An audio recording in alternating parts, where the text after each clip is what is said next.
네, 반갑습니다. 자, 범죄학 심화 과정인데요. 자, 심화 과정이라 해서 뭐 기본 과정하고 별 차이는 없다. 자, 대신 양이 좀 늘어날 겁니다. 양이. 자, 범죄학은 지금 추세로 봤을 때는 계속 양이 조금씩 증가되고 있어요. 자, 그래서 지금 자료를 계속 추가하고 있습니다. 자, 그러면 자, 우리가 이제 범죄학의 단계를 보면 1단계, 자, 그 다음에 2단계, 자, 그 다음에 3단계. 자, 요 단계를 거치시는 게 좋은데요.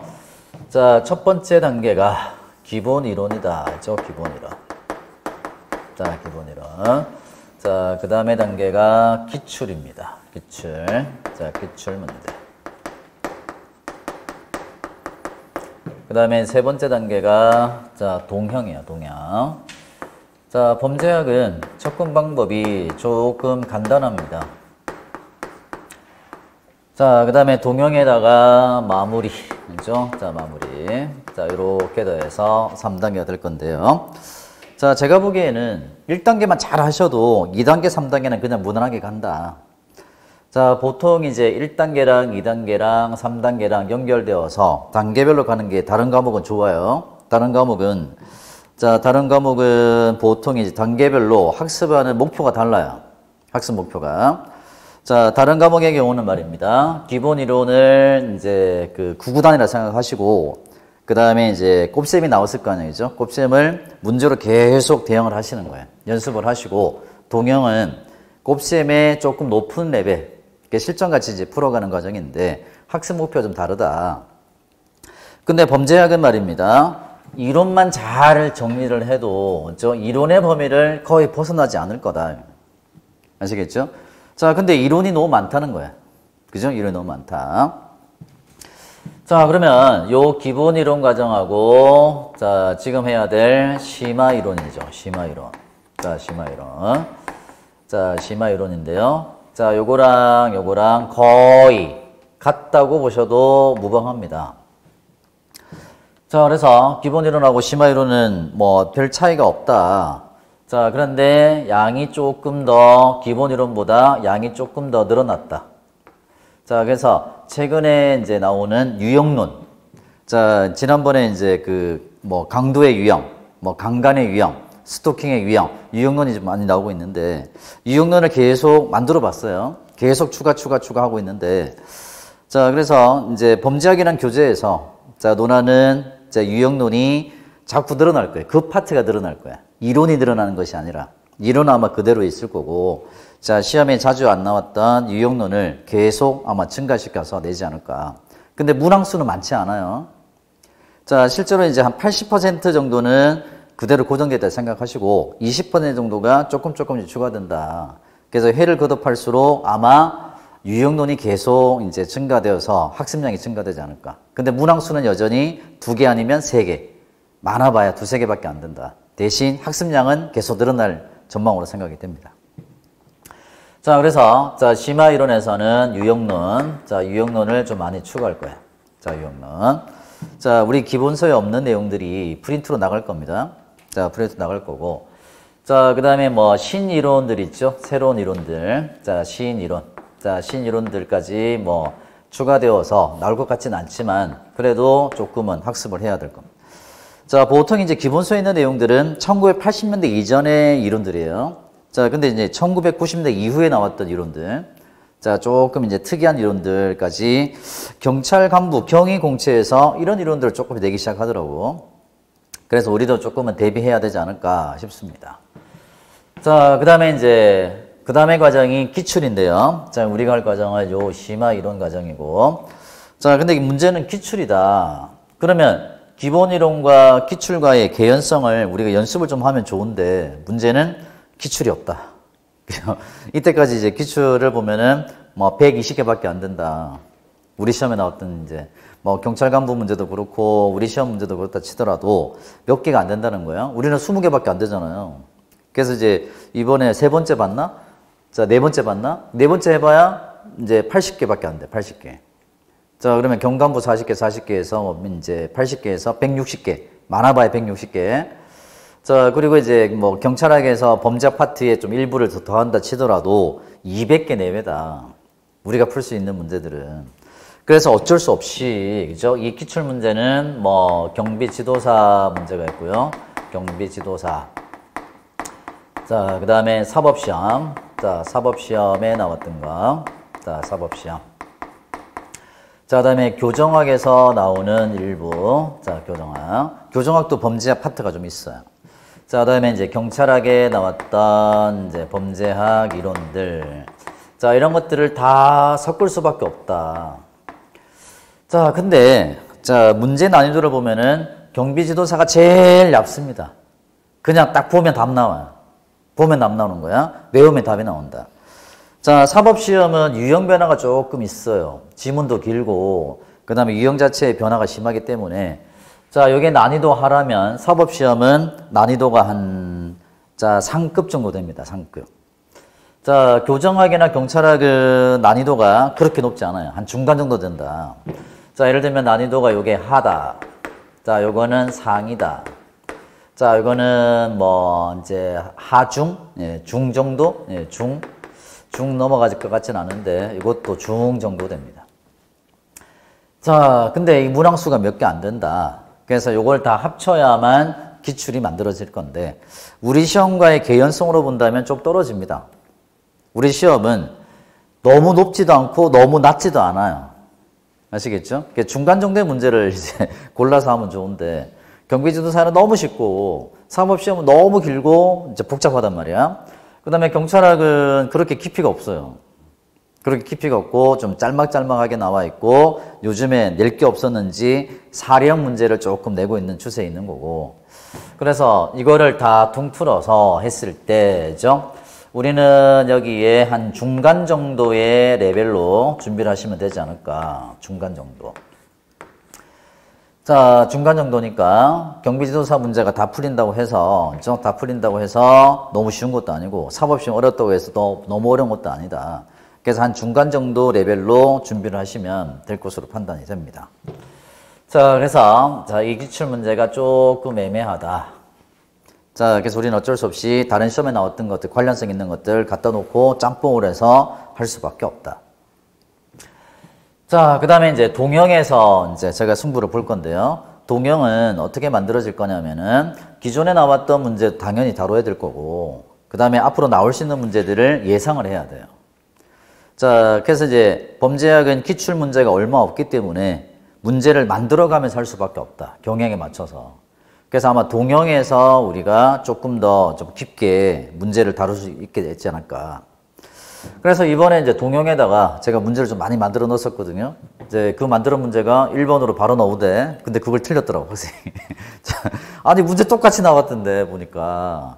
아, 답답하대, 보니까. 그거 왜 틀렸냐 그랬더니 너무 긴장을 해가지고 안 보이더래요.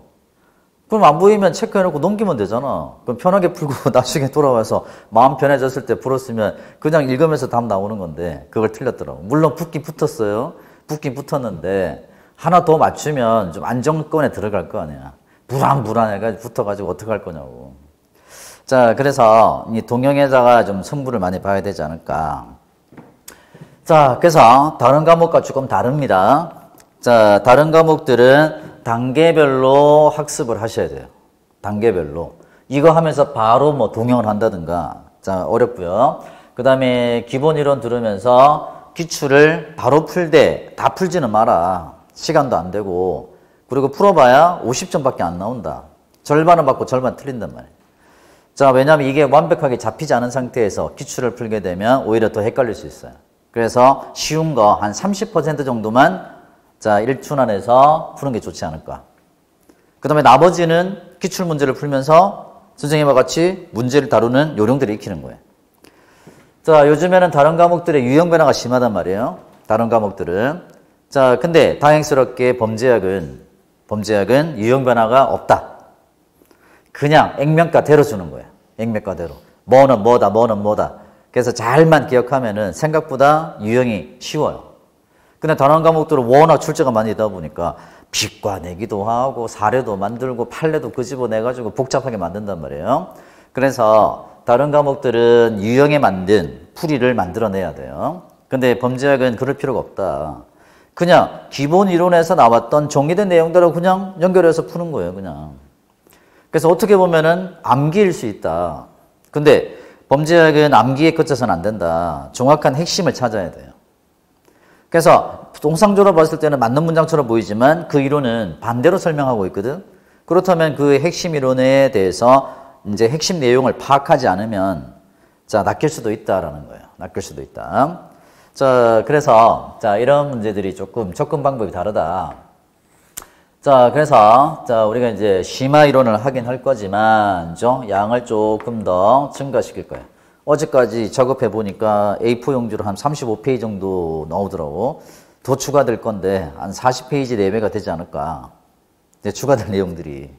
그래서 이제 대학 교재를 쭉 넘겨가면서 요거는 낼만하다 그러면 발췌해서 또 이제 집어넣고 자, 그다음에 자, 그리고 이제 이런 것들을 계속 추가하다 보니까 나중에는 양이 늘어날 걸로 봅니다. 자, 여러분이 아마 첫 번째 생각했을 거예요. 다른 교재에 비해서 범죄학 교재가 얇죠? 자, 사람들 생각하더라고. 너무 양이 적지 않느냐. 빠진 게 맞나? 빠진 거 없어요. 자, 빠진 건 없고. 자, 근데 문제는 뭐냐. 제가 공부할 때도 그보다 얇은 책으로 범죄학을 공부했거든. 옛날에. 자, 한 120페이지? 제가 공부할 때 120페이지를 공부해서 1000페이지를 읽어냈어요. 그게 무슨 말이냐. 자, 120페이지의 핵심적인 이제 영어 교재가 있어요. 자, 영어 교재가 있는데, 그거를 교수님하고 이제 계속 공부하는 거야, 이제. 원리를 찾고, 배경 설명, 과정 이런 거 이제 쭉 비교하고, 그 다음에 그거를 하고 나서 120페이지를 떼고 나니까 나머지 교재가 읽히더라고. 그냥 읽으면서, 자, 핵심에 대해서, 물론 부연되고, 뭐, 서술되고, 예를 든 것들이 많이 추가되면 양도 늘어날 수 있겠지만, 꼭 그냥 양이 두꺼울 필요는 없다. 오히려 양이 두꺼우면 더 헷갈릴지도 몰라요. 양을 짧게 해서 이제 핵심열을 찾고 그 다음에 핵심을 통해서 문제를 통해서 조금씩 확장해가는 방법이 가장 좋은 방법이라고 생각합니다. 자, 그리고 이제 우리가 그림을 그릴 때 학생들이 많이 물어요. 선생님, 순환을 몇 번 해야 됩니까? 자, 우리가 순환의 과정은 말입니다. 자, 첫 번째는 기본 이론이나 심화 이론에서는 뼈를 그리는 거예요. 스케치할 때. 골격을 쫙 그려놓고 그 다음에 기출 문제를 통해서 살을 붙이고 그 다음에 동영을 하면서 채색을 하는 거예요. 아시겠죠? 그러면 기본 이론 수업을 많이 들으면 어떻게 돼? 골격이 선명하게 그릴 수 있겠죠? 뼈다귀가 딱 그려질 거 아니야. 거기다가 살을 붙이고 채색하는 거는 그냥 이제 테크닉에 대한 문제니까. 자, 처음부터 머리를 그리면서 색칠을 하고 하면 나중에 전체적인 밸런스가 안 맞아요. 자, 그래서 순환을 많이 하신다고 한다면 기본 이론의 순환을 많이 해라. 아시겠죠? 기본 이론의 순환을 많이 하시고 요것만 완전하게 잡는다면 그 다음에 기출이나 동영은 생각보다 그렇게 어렵지 않다. 자, 근데 범죄학이 문제가 두 가지가 있어요. 제가 생각하기에는 첫 번째는 범죄학 용어가 통일되어 있지 못하다. 어떤 사람은 이걸 쓰고 어떤 사람은 저걸 쓴단 말이야. 아시겠죠? 어떤 사람은 뭐라고 하고 어떤 사람은 차별적이다, 분화적이다 하고 어떤 사람은 동일하다, 어떤 사람은 동일시다. 그래서 되도록이면 대학 교재에서 쓰고 있는 용어를 한번 이제 통일시켜서 저도 한번 써보려고 생각을 하고 있는데 교재마다 달라요. 교재마다. 그래서 자, 이런 것들이 조금 문제가 있다. 그리고 이제 또 한 가지는 사람이 많이 나온다. 그러면 사람을 주구장창 외울 거냐? 아니다. 사람 이름을 외우는 방법은 뭐다? 많이 불러주고 익숙해져야 되는 거예요. 아시겠죠? 저 친구 얼굴은 알겠는데 이름이 뭔지 몰라. 누구씨? A씨? A씨 아닌데요? 그럼 B씨? 저 처음에는 낯설다가 두 번째 부르고 세 번째 부르면 나중에 자연스럽게 이제 내가 이제 의식적으로 외우지 않아도 익숙해지는 거야. 그럼 익숙해지면은 내 것이 되고 이제 머릿속에 남게 된다. 주구장창 외우려고 하면 안 외워집니다. 그래서 외우는 방법은 익숙해지는 거다. 아시겠죠? 익숙해지셔야 되고 자, 자주 보시는 게 좋은 방법이다. 자, 그 다음에 이거는 이론이라고 그랬죠. 자, 범죄학의 대부분은 법률이 아니고 이론입니다. 자, 그러면 이 이론이라는 측면에서 문제가 있어요. 자, 지난번에 나왔던 자, 일반 긴장 이론이라는 게 있었거든. 어떤 학생이 물었더라고. 잘 물었어. 제가 보기에는 이 친구가 물었던 이론이 잘 물었다. 그럼 왜 그러냐? 자, 일반 긴장 이론은 로버트 K. 버튼의 긴장 이론에서 비롯된 거거든. 긴장 이론. 자, 긴장 이론에서 자, 에그뉴의 일반 긴장 이론이 나오는 건데, 그러면 이 일반 긴장 이론이 미시냐, 거시냐의 문제. 작년도에 나왔던 거는 미시로 나왔고, 올해 나왔던 것들은 거시로 나왔다. 그러면 뭐가 맞을까요? 둘 다 맞다고 나왔어요. 아시겠죠? 자, 그래서 제가 이제 교재를 찾아봤어요. 교재를 찾아보니까 두 가지가 그 학자들의 견해에 따라서 미시로 봐야 된다, 거시로 봐야 된다 싸우고 있더라고. 그래서 우리가 가장 많은 이제 그 이론 범죄학이라는 시에겔의 책이 있거든. 그 시에겔의 책에 보면은 이거는 이제 사회 전체 구조적, 사회 구조에서 본다. 그래서 이제 구조니까 거시다. 근데 이 일반 긴장은 자, 개인적인 측면에서 긴장이 발생하는 거다. 개인적인 긴장이 비롯되니까 미시로 봐야 된다라고 주장하고 있는데, 자, 동대에서 나왔던 이제 범죄학 교재, 동대를 제가 예를 드는 이유는 동대 범죄학이 주류예요. 아시겠죠? 거기 학교가 주류야. 동대 학파. 예, 물론 관동대 나왔으면 관동학파라고 하겠죠. 예, 관동학파도 다 동대 학파니까. 자, 동대 학파에 주장하는 거는 자, 이거를 자, 여기서 비롯된 거니까 거시로 봐야 된다. 자, 원서에는 미시로 봐야 된다. 그래서 이제 다른 원서를 찾아봤어요. 다른 원서를 또 보니까 자, 미시라고 돼 있다고. 미시. 시에겔은 거시라고 돼 있고. 그러면 어느 학파의 내용을 따를 것인가에 따라서 답이 될 수도 있고 안 될 수도 있다는 거예요. 그래서 이것이 정확하게 거신가 미신가에 대한 학자들의 일치된 견해가 없다. 아시겠죠? 그래서 학생들이 문제 풀다 보니까 외웠거든. 미시다. 그래서 미시로 외웠더니 거시적이다. 틀렸다 봤더니 맞다고 나오는 거야. 그러니까 이제 그 질문을 학생이 했어요. 그래서 공부를 열심히 했구나 이 생각이 들더라고. 그래서 이게 미신자 거시냐에 대해서는 조금 다르다, 견해가. 자, 그러면 보세요. 어떤 좀 문제가 있냐. 제가 학파를 이야기하는 이유는 이론이라고 그랬잖아요. 이론은 법에 정해진 게 아니야.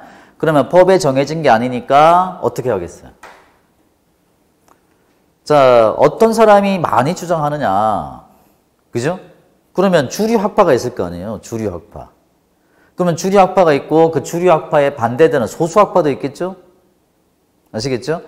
그래서 제가 볼 때는 아무래도 문제를 내려면 주된 다수의 사람들이 주장하는 학파의 이론을 따라서 큰 거를 내는 것이 맞는데, 지난번에 경희공채에서는 소수 학파들이 아마 들어간 걸 느낌이 들어요. 소수의 학자들. 소수 학자들은 주된 학파의 주장을 보통 이제 반대하거나 비판하는 사람들일 거 아니야. 그죠? 그러니까, 자, 큰 거를 안 내고 그들만이 주장하는 이제 이론들을 이제 기퉁에 있는 걸 내는 거야. 그러니까 문제가 큰 테두리를 벗어나 버리는 거예요. 그래서 이제 이 범죄학이 참 다루기가 좀 애매한 상태가 됐다. 제가 볼 때는 한 중간 정도, 주류 학파가 한 80% 되고 소수 학파가 한 20% 되고, 그러면 난이도가 조절될 것 같은데, 어떤 때는 이 예를 넣었다가 어떤 예를 넣었다가 하다 보니까 자, 문제가 생긴 것 같아요. 지금은 학생들이 잘 몰라서 이의 제기를 못 하고 있는데, 나중에 학생들이 수준이 조금 올라오기 시작하면 분명히 이의 제기될 겁니다. 지금은 그냥 아이고 이런가 보다 내가 잘못 알았나 보네 자책을 하고 그냥 끝나버리지만, 조금 수준이 올라오면 분명히 이의 제기될 거예요. 이의 제기될 문제가 생각보다 많아요. 자, 하여튼 그런 문제가 있다. 자, 그렇다면 우리는 어떤 골격을 그려야 될까요? 이제 다수가 주장하는 큰 골격을 먼저 그려야 된다. 그리고 추가적으로 이제 소수 학파들의 주장, 기퉁에 있는 내용들을 조금 주관하는 거다. 아시겠죠? 처음부터 새로운 것들을 적용하지 마시고 큰 거를 먼저 잡고 그 다음에 부가되는 것들은 부가적으로 추가적으로 정리하는 거예요. 아시겠죠? 그래서 뼈다귀는 제가 얇은 책으로 정해놓은 거고, 그 다음에 추가되는 내용들은 요즘의 경향에 맞춰서 프린트로 나가면 된단 말이에요. 그래서 그런 방법을 택하게 될 겁니다. 자, 학생들이 물어보는 게 그거예요. 기출문제가 왜 안 나오냐. 자, 기출문제가 참 내기가 애매해요. 이거라고 하기, 경비지도사라고 하기 그렇고, 사법시험을 하기 그렇고, 사법시험도 그렇게 문제가 많은 게 아니거든. 그래서 이것저것 짬뽕에 놓다 보니까 아니면 문제를 만들어 넣어야 되는데, 만든 문제는 기출이 아니잖아. 그죠? 자, 그래서 참 내기도 그렇고, 안 내기도 그렇고, 그래서 차라리 그냥 이제 기출은 여기 기존에 나와 있던 거를 이제 설명을 하면서 이제 프린트로 나가든 아니면 뭐 PDF를 제공하든 이런 방법으로 이제 하면 될 것 같고, 동영에다가 제가 생각하는 문제를 만들어 넣는 게 더 맞지 않을까. 그래서 이제 기출 문제에 대해서는 조금 고민을 더 해볼게요. 이제 출간을 할지 아니면 그냥 기존에 이거 나왔던 거에다가 자, 뭐 추가적인 이제 우리가 최근에 나왔던 문제를 이제 다시 한번 풀어보는 과정을 거치든지. 자, 제 생각에는 아마 이 동영이 아마 제일 중요한 예측이 아닐까 싶어요. 동영은 지금 현재 추세를 봤을 때 어떤 문제가 나오는지 거기에 경향에 맞춰서 만들 수 있으니까. 기존의 것들은 조금 부족해요. 지금 경향과 맞지 않아요. 유형도 맞지 않고. 자, 그래서 이제 2단계가 조금 고민스럽긴 하지만 우리는 여기에만 잘 집중하면 된다. 이것만 완성해도 80% 끝나는 거야. 아시겠죠? 자, 그러면 이론들이 많다. 그럼 어떻게 해야 돼? 잘 정리를 하셔야 된다. 그냥 관념적으로 아마 이럴 것이다 라고 생각하지 마시고, 그죠? 자, 이렇게 되니까 이런 핵심적인 내용들을 익숙해지도록 계속 연습하셔야 돼. 그러기 위해서는 내가 머릿속에 담아야 될 내용들을 정확하게 정리를 해야 된다. 말로 들을 때는 이해가 되지만 내가 보면 모르잖아. 그럼 정리가 안 됐다는 얘기거든. 그래서 정리되지 않는 것들은 오래 가지 않는다. 그래서 항상 기록하고 정리하고 비교하셔야 된다. 아시겠죠? 그러면 범죄학의 학습 방법은 뭐냐? 일단은 학자들이 많이 나온다고 그랬어요. 학자들과 범죄학 이론 이름이 나와. 이름이 나오면 학자와 범죄학 이론의 이름을 연결하셔야 되고, 그 다음에 핵심 내용, 그죠? 정리해야죠? 자, 그게 제일 중요한 거고, 그게 되면 그것과 관련된 비교하는 유형이 필요해. 비교. 이것과 이것의 차이가 뭐냐? 비교까지 나오면 난이도가 좀 올라가기 시작합니다. 그 다음에 항상 이론은 비판들이 있죠. 공헌과 비판. 그 다음에 범죄학은 흐름이 있어요. 흐름. 자, 뭐가 먼저 나오고 이것 때문에 요게 이론이 나오고 수정 이론이 나오고 연결되는 뭐 스토리 같은 스토리텔링이 좀 필요합니다. 그래서 그거는 테마가 나올 때 설명을 드릴 거예요. 그래서 제가 보기에는 다른 과목에 비해서 1단계가 제일 중요하다. 1단계. 그래서 1단계를 자, 저는 한 80%로 봐요. 80%. 자, 80%. 자, 기출은 한 10%. 자, 동영이 조금 어렵겠지만 10%. 자, 그래서 아마 여기 10%에서 승부가 갈라지지 않을까. 자, 왜냐하면 범죄학은 최소 90점을 맞아야 됩니다. 아시겠죠? 자, 최소 90점은 맞아야 이제 어느 정도의 합격권에 들어간단 말이에요. 90점 밑으로 맞으면 조금 불안해. 왜냐하면 다른 시험들이 어렵잖아. 그죠? 자, 그래서 범죄학은 최소 90점 이상을 목표로 하셔야 된다. 가능하다면 100점을 맞아주시고. 자, 그래서 경위 공채 문제를 보고 선생님 이거 100점 어떻게 맞습니까? 경위랑 순경 공채랑은 달라요. 수준 자체가 달라. 자, 경위 공채를 풀고 100점 못 맞겠다가 아니라 우리는 그거보다 수준이 낮단 말이에요. 왜냐하면 우리는 20개밖에 안 돼. 경위 공채는 40개야. 실제로 범죄학에서 40문제를 만들기가, 내기가 쉽지 않아요.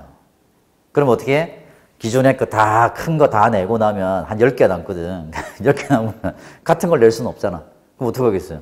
어딘가 있는 걸 갖다 껴놓고 하다 보면은 이상한 지엽적인 게 막 들어가기 시작하는 거예요. 근데 우리는 껴넣어봐야 2개밖에 없어. 큰 거 다 내고 나면 실제로 문제가 남거든요. 그러면 이건 쉬우니까 빼고 좀 새로운 거 집어넣어 볼까? 하나 집어넣고 한 문제. 이거는 중복되니까 빼고 새로운 거 한 문제. 그래서 좀 어려워 봐야 2개밖에 없다. 그 2개를 다 틀려도 90점이잖아. 그죠? 그래서 최소 90점은 목표로 하셔야 된다. 아시겠죠? 자, 그래서 범죄학은 이런 특징이 있어요. 그리고 다른 과목들과 좀 다르다. 과목마다 특성에 맞게끔 학습을 하셔야 된다. 아시겠죠?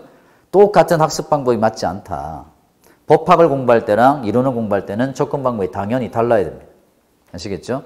그리고 내 학습 방법하고 친구 학습 방법이 같을 필요는 없다. 자, 이 친구가 하는 방법이 맞다고 하더라도 나한테 안 맞다면 좋은 방법이 아니거든. 자기 나름의 방법을 택하는 게 좋을 것 같아요. 자, 그래서 자, 우리는 여기 자, 이 심화 이론에 자, 지금 이제 이것을 시작할 예정입니다. 자, 수업은 이렇게 진행이 되겠습니다. 자, 범죄학 심화 이론. 자, 일단은 목차를 한번 보시죠. 목차. 자, 우리가 학습해야 될 내용이 파트가 4개가 있어요. 4개. 자, 범죄학의 기초 이론. 자, 요거는 다행스럽게 정해져 있습니다. 정리만 잘 하시면 빨리 끝낼 수 있는 부분이에요. 자, 여기는 뭐 추가될 내용도 없고, 자, 그래서 특별해 보이진 않는다. 그러면 범죄학 기초 이론에서 자, 나올 거고요. 그러면 범죄학이란 뭐냐? 그죠? 개념들 나오죠? 범죄학의 개념, 형사정책, 뭐 행영학. 자, 요즘에는 교정학이라고 하죠. 행영학이 교정학이라는 이름으로 바뀌었는데 그거는 철학이 바뀌었기 때문에 그런 거다. 자, 행형이라고 하는 것은 형을 행하는 겁니다. 죄를 지은 사람에 대해서 형을 행하는 것이 행형인데 지금은 교정학이라고 하죠. 형을 행한다는 의미도 있겠지만 그 사람의 성행을 고쳐주는 의미가 더 강하단 말이에요. 그래서 교정이란 말을 쓰는 거예요. 교정. 그 다음에 형벌학, 신형벌학, 그 다음에 형사학, 형법 뭐 이런 것들이 자 여기서 조금 구분돼야 되는 개념입니다. 자, 범죄학 연구 대상. 자, 일단은 범죄에 대한 연구가 필요하겠죠? 자, 그럼 범죄란 뭐냐? 그죠? 자, 형식적 의미의 범죄, 실제 의미의 범죄가 있을 거예요. 그 다음에 범죄 외에 뭐 일탈이다, 뭐 비행이다, 악덕이다, 그죠? 이런 것들, 바이스라든가, 그죠? 그 다음에 뭐 종교에서 나오는 원죄, 시인이라든가, 요즘에 여러분이 쓰는 빌런도 있을 거예요. 빌런. 제가 쓰진 않았지만, 네, 빌런. 자, 빌런 불변의 법칙이 있대. 보니까 뭐 학생들 잘 만들어냈더만 빌런 불변의 법칙. 일정한 사회에는 일정한 양의 빌런이 존재한다. 예, 빌런 다 한 명씩 있는 거야. 자, 이 강의실에는 제가 빌런이겠죠? 자, 그러면 범죄가 있고 범죄자, 범죄인이 있다. 그죠? 범죄인의 분류. 범죄인의 분류. 지난번에도 이거 나왔어요. 범죄인의 분류. 자, 범죄인의 분류. 엘렌베르그의 분류. 그죠? 자, 약간 지엽적인 걸 냈다. 자, 그 다음에 피해자. 피해자의 분류. 자, 피해자에는 뭐가 있느냐? 그래서 기본적으로 연구 대상은 범죄가 있고 무엇을 범죄로 볼 것인가에 대한 문제. 그럼 누가 하나, 어떤 사람이 하나, 그걸 저지르는 사람이 있을 거고 그 대상이 되는 피해자가 있겠죠. 피해자. 자, 그 다음에 연구 방법 나왔는데요. 연구 방법은 자, 특징과 장단점을 꼭 구분해 줘야 됩니다. 특징과 장단점. 자, 연구 방법. 자, 왜냐하면 우리가 범죄학은 이론이라고 그랬죠. 저도 옛날에 논문 쓸 때 이런 걸 해요. 가설을 먼저 설정을 해. 이러면 이럴 것이다. 그러면 가설을 설정하는 이론적 배경을 가지고 내 생각에는 아마 이렇게 되면 이렇게 되지 않을까. 가설을 세운 다음에 그 가설을 검증하는 방법들을 생각하는 거예요. 그러면 연구자들은 생각이 그렇겠죠. 내 가설이 맞다 라고 하는 것을 자 검증을 했다고 주장하고 싶어 할 거예요. 내 가정이 틀렸다라고 하면 봐라 네 말 잘못됐잖아 할 거 아니야.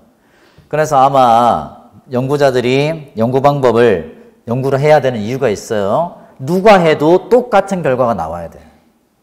근데 이 범죄학의 연구 방법들이 이제 연구가 많이 안 되다 보니까 자, 똑같은 거를 했는데 다른 결과가 나와요.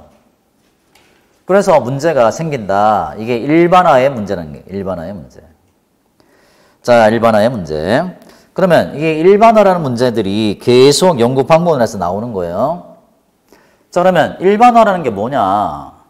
하나를 조사했더니 내가 원하는 결과가 나왔어요. 이 결과를 가지고 모든 것들이 이렇게 될 것이다 라는 게 일반화거든.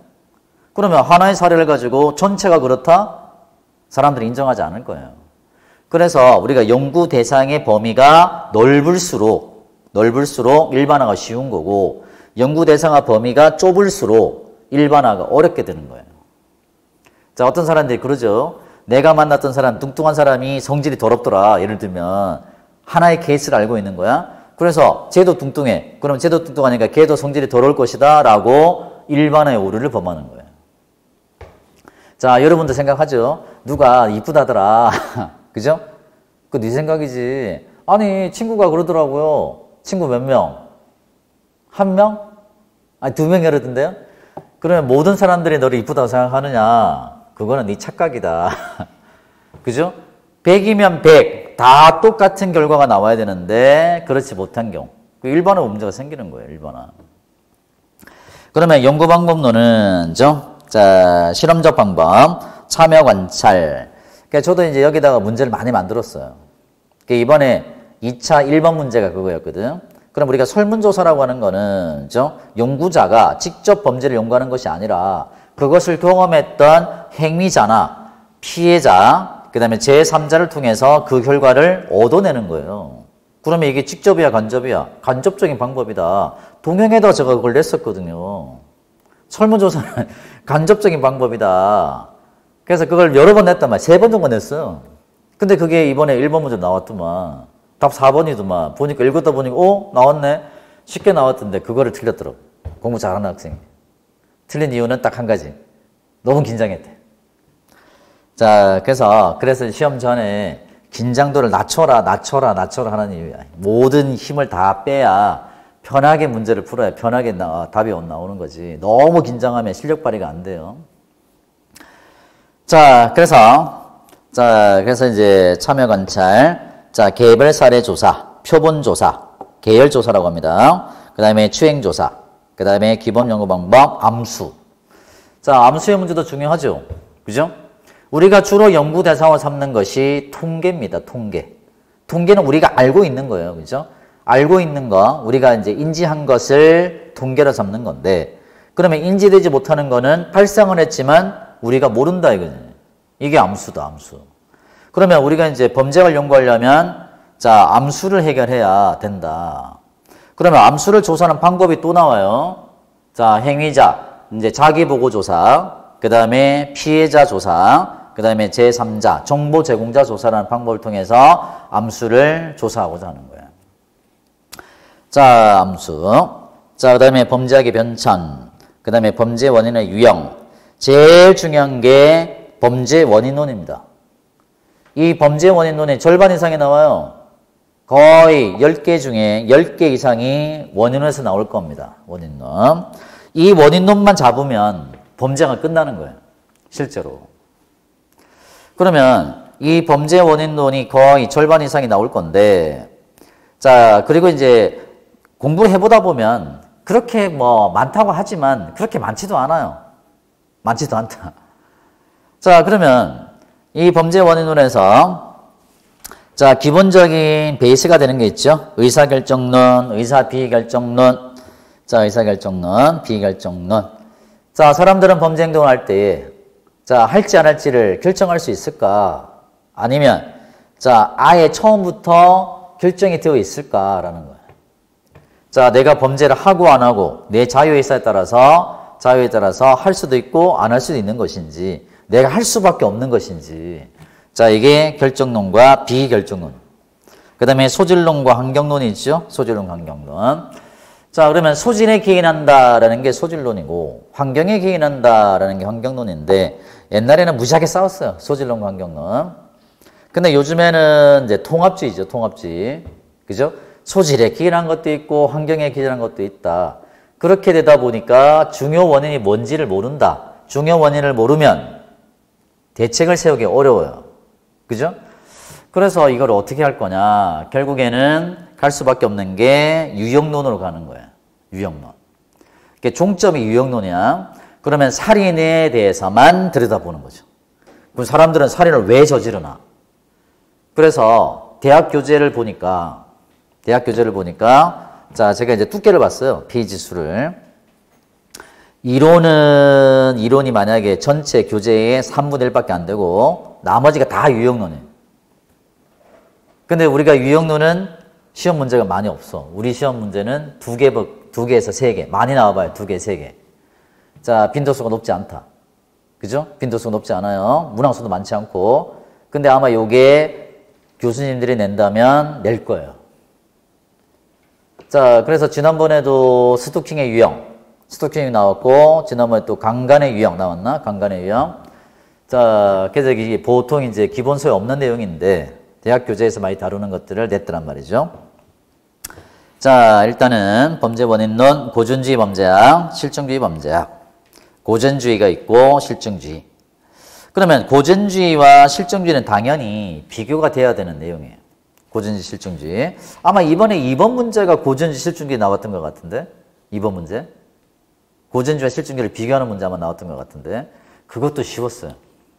자, 그래서 고전주의와 실증주의. 자, 제일 어렵고 중요한 것이 범죄 사회학, 사회학적 원인론입니다. 사회학적 원인론. 그러면 범죄를 바라보는 시각들은 많다. 그죠? 생물학적 시각도 있고, 사회학적 시각, 심리학적 시각. 그러면 사회학적 원인론에서, 자, 미시냐, 거시냐의 문제가 생기죠? 미시냐, 거시냐. 크게 본 것이 거시입니다. 클 거자에 볼시자거든. 크게 본 거. 자, 그러면 과정론은 미시다. 자, 미시. 작게 보는 거예요, 작게. 그러면 요게 주류 범죄학이었다면 거기에 대한 주류 범죄학이 비판으로 등장한 것이 뭐다? 비판 범죄학, 신범죄학이라고 합니다. 자, 이거는 자, 대부분이 보면은 기존의 범죄학에 대한 비판으로부터 시작되는 거예요. 자, 여기까지가 이제 범죄자가 왜 범죄를 저지르냐의 관점에서 초점을 뒀다면 피해자학이라는 게 등장하면서 피해자도 범죄를 유발하는 중요한 요소다라고 보기 시작한 거예요. 자, 다시 말하면 범죄가 발생하기 위해서는 피해자도 필요하다. 피해자 없이는 범죄 발생 안 할 거니까. 그러면 옛날에는 단순하게 피해자를 형사정책에서 뺐단 말이에요. 너는 빠져 있어. 너 대신 우리가 그 제재진님한테 형벌을 가하고 벌을 가할 거니까 너는 빠져 있어라. 피해자가 우리 형사정책이라든가 범죄학에서 논의 대상이 아니었거든, 보통. 그러다가 피해자를 어떻게 보호할 것이고 피해자가 어떻게 범죄를 유발하는지 피해자가 범죄 발생에 어떤 요소가 되는지 그 다음에 이제 피해자의 피해 회복이라든가 원상 회복 피해자 어떻게 또 보호할 것인지 지원할 것인지 자 이런 것들이 범죄 피해자에게서 나올 거예요. 자 그 다음에 이제 이것도 저것도 안 되니까 이제 합치기 시작하는 거예요. 통합적인 접근이다. 옛날에는 뭐 소질이다, 환경이다, 주구장창 싸웠거든. 자, 근데, 자, 소질론에서는, 만약에 내가 소질론자잖아요. 자, 이거는 생물학적 현상에서 발생한다. 그래서 주장을 했어요. 한 가지만 주장하는 거예요. 그러면 다른 부분들을 환경 요소를 등한시했다는 비판을 받거든. 그러면 나는 환경론자야. 가정 환경의 불화에 의해서 범죄를 저지른다라고 주장을 했는데, 야, 가정 환경이 좋은 사람이 범죄를 저지르는 건 어떻게 설명할 거냐? 설명하지 못하잖아. 그죠? 모든 이론들은 자기 있던 하나의 주장만 하는 거예요. 그러다 보니까 그 반대되는 비판들이 계속 나온다. 그래서 그럼 이것을 합쳐서 보면 어떻겠냐? 그죠? 소질에 기인한 것도 있고 환경에 기인한 것도 있다. 그래서 이거를 합쳐서 보려고 하는 현상들이 통합적 접근입니다. 이 통합적 접근에 나온 사람이 가장 유명한 사람 나와요. 쿨룩이라는 사람이 나와. 쿨룩. 자, 쿨룩이라는 사람이 나오는데 원래 쿨룩은 실제로 이제 연구를 했을 때 여러 가지 관점에서 소년 비행을 연구를 합니다. 그러니까 초기에는 욕을 많이 먹어요. 그럼 도대체 그럼 소년 비행의 원인이 뭐냐? 이것도 있고 저것도 있고 도대체 그 중에 하나가 원인이 뭐냐? 알 수 없음이죠, 실제로는. 근데 지금은 통합적인 접근이 대세가 되다 보니까 야, 그 사람이 옛날에 무시당했지만 지금 알아봤더니 상당한 업적을 남기신 분이다. 이렇게 주장이 되는 거죠. 그 다음에 잠재적 특질이론, 차별적 강압이론, 통제균형이론, 자, 그 다음에 생애과정이론. 자, 그래서 여기서도 최근에 또 출제가 됐죠. 자, 그래서 이게 아마 18번 문제였나? 자, 경감부 기출에서도 나왔었고요. 자, 그 다음에 이제 범죄 유형론입니다. 유형론. 자, 그래서 범죄의 원인을 한 가지 측면 아니면 뭐 통합적인 접근으로 설명을 하려고 했지만 모든 이론들이 결국에는 모든 범죄를 설명할 수 없다. 거기에 봉착을 한 거예요. 그래서 개별 범죄에 대한 원인을 밝혀보자. 그러니까 살인이면 살인, 강도면 강도. 그러면 이제 살인에 대해서 살인을 설명할 수 있는 여러 가지 이론들을 갖다 붙이는 거예요. 그래서 보면은 대학 교재에 나오는 것들을 보면 살인 해놓고 살인의 원인, 이론적 접근. 사람들은 왜 사람을 죽이나? 롱브로의 주장, 뭐 누구누구의 주장, 누구는 주장을 쭉 써가면서 이런 배경이 있더라. 주된 원인은 알 수는 없겠지만, 그러면 이제 살인의 이제 특징이 나올 거고, 살인의 분류가 나오겠죠. 그죠? 자, 뭐 보복살인, 원한에 의한 살인, 뭐 이렇게 분류하는 학자들이 있을 거예요. 그런 분류들이 요즘에 많이 나왔다라는 거예요. 자, 그러면 강도에 대한 또 설명이 있겠죠. 그거를 계속 추가해서 만들고 있어요, 자료를. 대학 교재에서 설명하고 있는 것들. 자, 그래서, 이런 것들이 이제 되겠고요. 이번에 또 레페토의 범죄 전이와 확산이 나왔단 말이야. 레페토는 기출에는 몇 문제 있어요. 몇 문제 있긴 한데, 교재에는 없다. 그 내용도 이번에 추가해서 설명을 드릴 겁니다. 자, 그래서 범죄 유형론, 아마 이 부분이 가장 많이 양이 늘어나지 않을까. 그 앞쪽은 늘어날 게 없어요. 늘어날 게 없고 아마 유형론에서 양이 늘어날 겁니다. 자, 그래서 이제 범죄 피해자 보호법이라든가, 자, 그 다음에 스토킹은 넣을까 말까 지금 고민 중이에요. 스토킹은 넣을까 말까. 그냥 스토킹은 아마 법률보다는 이론적 접근이 훨씬 낫지 않을까. 스토킹의 유형. 이게 나왔으니까. 그러면 유형론이 나오기 시작했으니까 어떻게 돼요? 방화의 유형, 성매매 유형, 강도의 유형, 도박 유형, 도박. 아마 유형론에 주로 이제 분류를 많이 내는 것 같아요. 자, 그 다음에 마약. 자, 마약도, 자, 마약은 아마 40분 정도 소요될 겁니다. 마약을 정리해보면. 그래서 마약에 대한 자료도 추가를 해서 드릴 거예요. 자, 그러면 범죄의 원인을 밝혀냈다면 당연히 뭐가 나와야 돼? 대책이 나와야 되는 거야. 그러면 이런 범죄를 어떻게 막을 것인가에 대한 문제. 현상론은 뺐어요. 현상론은 뭐냐면은 범죄가 어떻게 지금 발생되고 있는가. 살인의 건수가 몇 건이고, 그 다음에 강도가 뭐 살인보다 많이 발생하는지, 그죠? 뭐 특별법 위반이 많은지, 그거는 아마 기출에서 이제 경비 지도사에 나왔던 그래프를 보면서 보는 게 아마 나을 것 같아요. 자, 그래서 현상론은 이제 통계 수치를 줍니다. 통계 수치를 읽을 수 있으면 충분히 대비할 수 있다고 봐요. 자, 그러면 범죄를 어떻게 막을 것인가? 범죄 예방에 이론별 대책들이 있겠죠. 그죠? 고전주의는 인간은 이제 고통과 쾌락, 이것을 비교 형량을 해서 고통이 쾌락보다 크다면 하지 않을 거고, 쾌락이 크다면 할 것이다. 그러면 고통을 세게 가하면 되지 않겠냐. 그죠? 형벌을 가하는 거죠, 형벌. 자, 실증주의는 이제 신체적이나 생물학적, 심리적인 이상에 의해서 발생한다 그랬으니까 치료와 교정을 통해서 범죄를 예방할 수 있다라고 보는 거야. 근데 이런 이론들은 너무 극한의 이론으로 보여집니다. 그래서 요즘에는 사망자 예방 이론. 자, 사망자 예방 이론이 원래 16가지 전략이 있었는데 이번에 또 20가지로 늘었더라고 보니까. 그래서 지금 머리 터져요. 그래서 요즘에 발표되는 이론들을 논문을 다 봐야 되지 않을까 싶기도 하고, 옛날에 대학원 다니는 느낌이 들어요. 자, 그래서 일단은 20가지까지 갈 필요는 없을 것 같고, 일단 16가지를 기본으로 하고, 자, 그 다음에 추가된 내용들은 뭐 문제가 나온다면은 자료를 하나 더 추가하면 될 것 같고, 자, 그래서 범죄 예방. 그럼 범죄 예방에서 가장 많이 나오는 게 뭐 범죄 예측. 이거는 뭐 이론적이니까. 자, 그래서 요즘에 뭐 이제 CPTED. 그죠? CPTED. 경찰학에서 무지하게 나왔잖아요.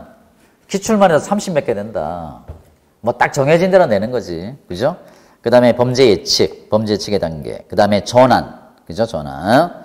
그 다음에 범죄 예방과 국제협력. 자, 국제협력도 경찰학과 좀 겹치는 부분이 있습니다. 겹치는 부분이 있어요. 자, 여기에, 자, 회복적 사법에 대한 내용이 없다.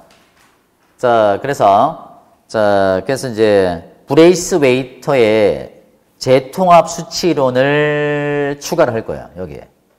추가를 해가지고 회복조사법의 이론적 배경, 회복조사법과 전통사업의 비교, 그 다음에 이제 모델, 이런 것들을 자, 자료를 드릴 겁니다. 자, 여기 빠져있는 것들 자료 다 준비가 돼 있어요. 이제 추가하는 내용들은 유형론에서 지금 계속 추가하고 있거든.